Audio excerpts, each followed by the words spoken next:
Good morning, I'm Corey Fine. I'm Jacob Small, and this is the Small Report.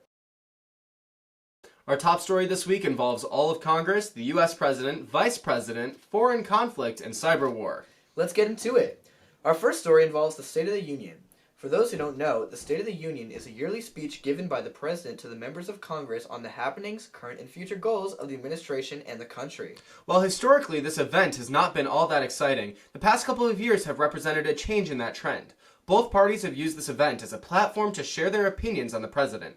These have not been equal responses, though. While the Democrats during the last State of the Union under the Trump administration protested, they did it respectfully, wearing white and standing and cheering with the rest of Congress. The Republicans, for their part this time around, were respectful to the same degree, with the majority not protesting at all.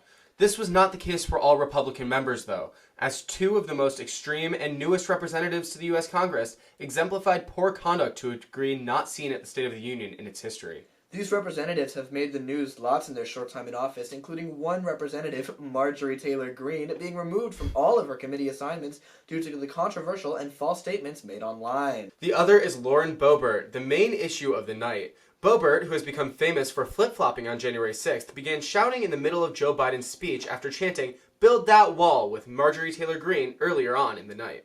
We have that video for you right here. A cancer that would put them in a flag-draped coffin. I know. In other congressional news, Democratic Representative Alexandria Ocasio-Cortez has gotten herself into some drama on the popular social media platform Twitter. Corey, our tech guru, has the story for you now. You millennial leftists who never lived one day under nuclear threat can now reflect on your woke sky. You made quite a non-binary fuss to save the world from intercontinental ballistic tweets. These were the words tweeted by United States Representative Clay Higgins of Louisiana. Do you know what this means? Well, we didn't either. Our first thought was to consult the dictionary, but unfortunately for us, we were out of luck, as dictionary.com responded with, "We're not entirely sure what this tweet is supposed to mean, and we're literally the dictionary." Representative from New York, Alexandria Ocasio-Cortez chimes in, "I've sat on a committee with this guy for years. He talks like this every day." Unfortunately, this conflict isn't the most serious thing going on this week. Now on to the world news with world news correspondent Wyatt Odisho. Good morning. Today marked the 8th day since Putin declared war on Ukraine and invaded it. A lot has happened since February 24th, and as we speak, the capital, Kiev, is currently under attack. After last night, a 40-mile-long convoy arrived to attack the city, and the Ukrainians have been defending it with everything they have. President Zelensky has picked to stay in the capital, refusing an American request to be evacuated. Today, the city of Kharkiv, the second biggest city in Ukraine, still stands.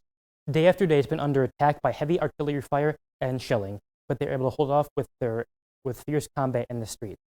With protests all around Moscow and St. Petersburg and other big cities in Russia, it's clear that Russian morale is lower than ever. And from this, we can know one thing.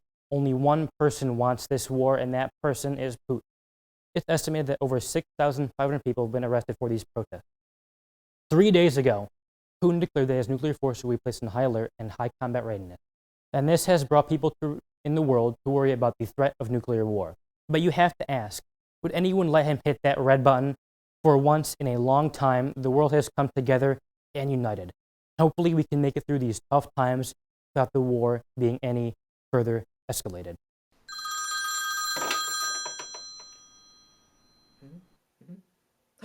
What the news?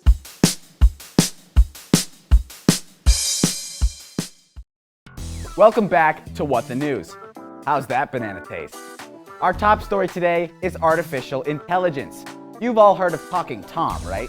Well, a group of researchers at the University of Geneva have taken that to the next level. They have begun to use artificial intelligence to replicate human voices. Now you can have a robot make that awkward breakup call for you. Next up, McDonald's. You may know them from my favorite menu item, the Filet-O-Fish with extra pickles.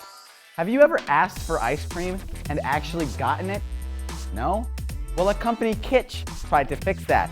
They created a device intended to fix many of the problems with the McDonald's ice cream machine.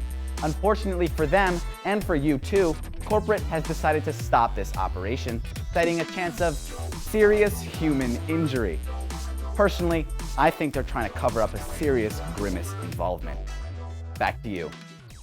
Thank you for tuning in to the Small Report. Feel free to connect with us on social media at WB_Small Report. And remember, Slava Ukraini!